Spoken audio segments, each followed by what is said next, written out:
Akka doonii yaabbattu natti himtee garaan koos baay'ee na rifate.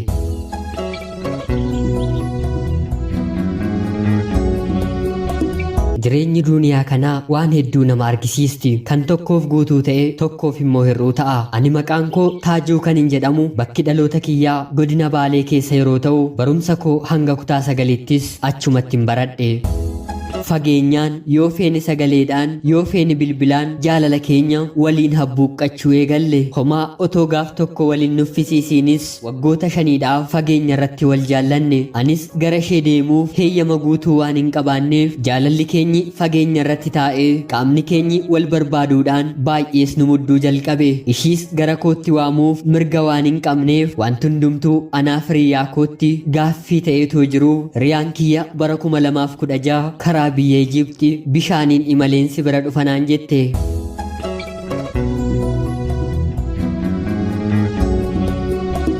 Anis haalli karaa daandii doonii baay'ee ulfaataa waan ta'eef lakkii hiriyaa koo karaan kuni gaarii miti gaafuma rabbi nuun jedhe ijaan wal arginan jedhe. Baay'ees na bira dhufuu waan barbaaddeef hin ta'u yoon dhufe malee jettee gara biyya isheetti galuun Sudaan irra gootee biyya Ijiptiis geesse. Akka lakkoofsa faranjootaattis bara 2016 Aapiriil 7 doonii yaabbachuu ishee bilbilaan natti himte. Anis erga isheen doonii yaabbattee booddee garaan koo baay'ee na rifachuun kirkirfachuu eegalte. Kanumaanis bilbila dallaalaa ishee waan naaf laattee turteef guyyaa guyyaatti isatti bilbiluun haala isheen irra jirtu gaafachuun eegale. Sagalee ishee isa dhumaas yoo rabbi jedhe ijaan wal arginaa yoo rabbi jechuu baatte immoo akka rabbi jedhe ta'anaan jettee Aapiriil 7 bara 2016 natti himte.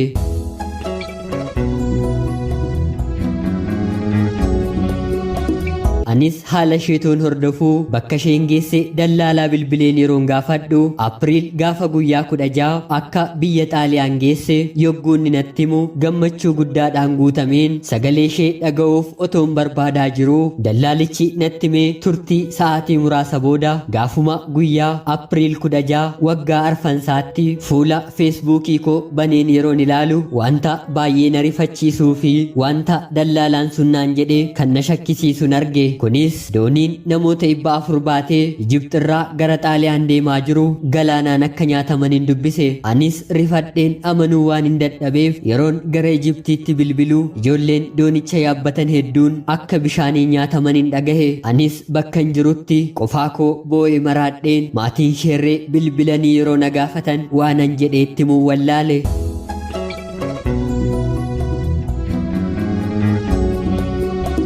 Maatiin ishees mucaan keenyi sababa keetti bishaaniin nyaatamte naan jedhu jedhee waan hin sodaadheef kiniinii lubbuu namaa balleessu fudhadheen lubbuu koo irratti murteesse. Haa ta'uti gaafa rabbi jedhe malee lubbuun namaa gara samiitti hin deemtu akkuma jedhan guyyaa sana lubbuun koo ooltee namoonnis mana yaalaa nageessanii yeroof mana yaalaa keessatti xiqqoof barus qorichi sun sammuu kiyya irratti miidhaa guddaa waan geessiseef of baree gara namummaa koo duraatti deebi'uun waggoota na lakkoofsisee ture. Anis rabbiif haa galatuutii gara namummaa koo har'aatti deebi'een seenaa koo kanallee sinitti machuudhaaf humna godhadheen jira. Riyaan koo jaalalli dhugaa maal akka ta'e natti agarsiistee addunyaa kanarraa boqotte. Anis jaalala isheetiin dhukkubsadheen kunoo naman deebiseen argannetti fayyaa maraataan ta'eera. Kan nuyi yaanne jaalala keenya ijoollummaa halaalaan waggaa 5 kan waliin dabarsine waliin dhandhamanna jennee bakka tokko akkuma namoota kaanii bultii ijaarrannee waliin jiraanna jennee kan karoorsine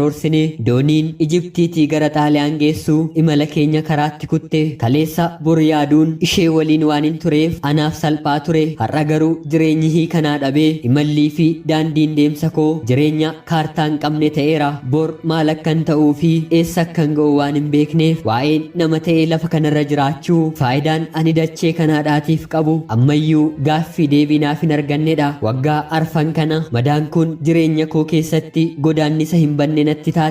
Hunduu harka rabbiiti jedheen wanta hundumaa isatti laadheen kunoo bor maal akka dhufu harka koo walitti qabadheen isumarraa eeggachaa jira. Riyaa koo rabbi lubbuu ishee jannata haa kaa'uufi malee silaas waanan jedhu maalin qaba. Obboleessa keessan Taajuu Xaaliyaan irraa nagaatti.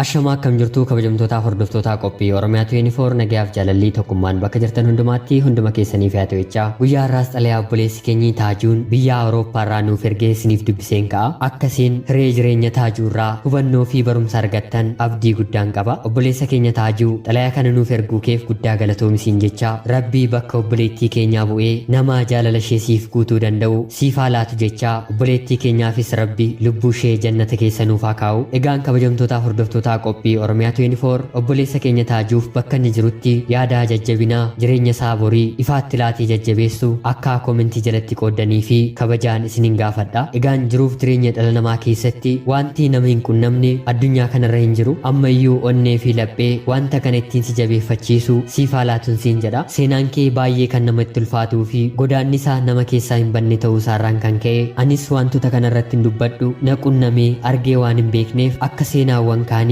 gara jabeenyaan akkas godhi jedheen sitti haasa'uun baay'ee natti ulfaata. Siif onni Rabbi siif kenne kan hunduma keenyaarra waan caaluuf akkuma namoota kaanii wanti darbe hundinuu darbee waan jiruuf jireenyi kee gara fuulduraatti maal akka ta'e yaaduun kan kaleessa darbe Rabbi hunduma isaa waan godheef akka seenaatti barreeffadhu barruu kee keessa kaawwadhu siiniin jedha. Hundumti keenyiyyuu jiruuf jireenya lafa kanaa keessatti bor hinnuuf darba jennee kan har'a jiraannurra isa kana caalu gammachuu kan qabu jiraachuu hawwina. Haa ta'utii garuu dacheen kun waan hedduutiin waan guutamtee jirtuuf gufuu ta'anii karoora nuti karoorfannee fi deemsa nuti irratti qajeellerraa kan nu hambisan Rabbiinis ta'e namaan wanta hedduun nama qunnama. Kan kee kan Rabbiiti wanti godhamus wanti jedhamus hin jiru. Innumti akka fidetti onneettiin jajjabaattu daddabalee siifaa kennu. Icciitiin addunyaan kun of keessatti qabatte maal akka ta'e sirriitti beekuu baadhullee garuu dhugaa dubbachuuf namoonni gaariidha jedhamanii ija hawaasaa keessatti bakka qaban lubbuun isaanii lafa kanarratti umurii dheeraan jiraattu. Nuyi icciitii lafa kanarraa qofa waan beeknuuf waa'ee lafa kanaatoo dubbannee waan nutti bareeduuf Rabbi wanta kana hundumaa kan godhu kaayyoo mataasaa waan qabuuf hundumaa isatti dhiisnee inni nu biraatii deeme hundumtuu deemeera isaan nutti dhufuu waan hin dandeenyeef nuyis gara isaaniitti waan deemnuuf warroota nu waliin bakka kana jiraniin gadda keenya dagachuun hundumti keenyi dachii kanarratti kan hafne waliin jiraachuu qabna kan jedhu anis dhaamsa hiriyoota koo guutuuf nan qaba. Duuti akka maatiittis ta'e akka hiriyaatti karoora jireenyaa fi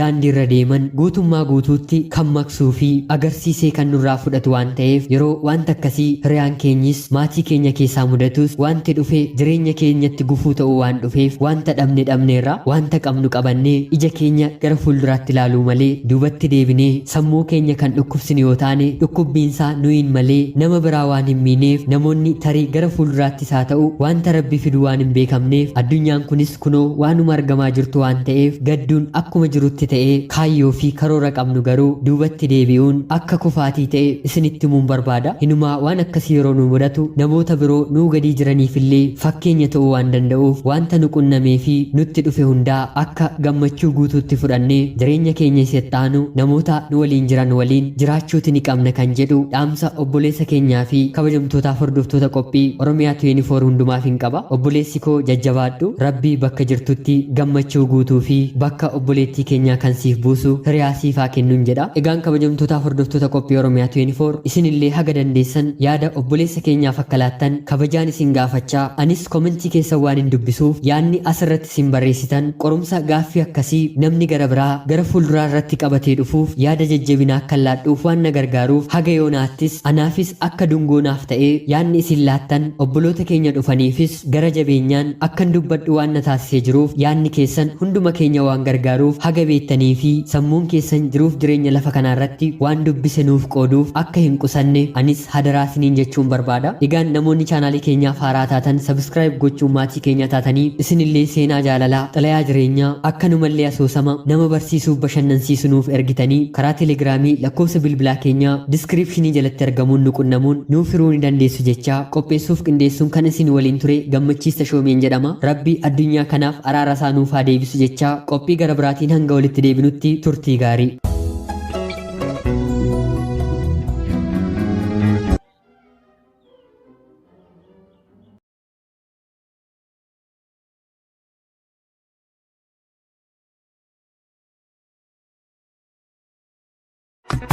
Warri kun, hey, warri kun, warraan.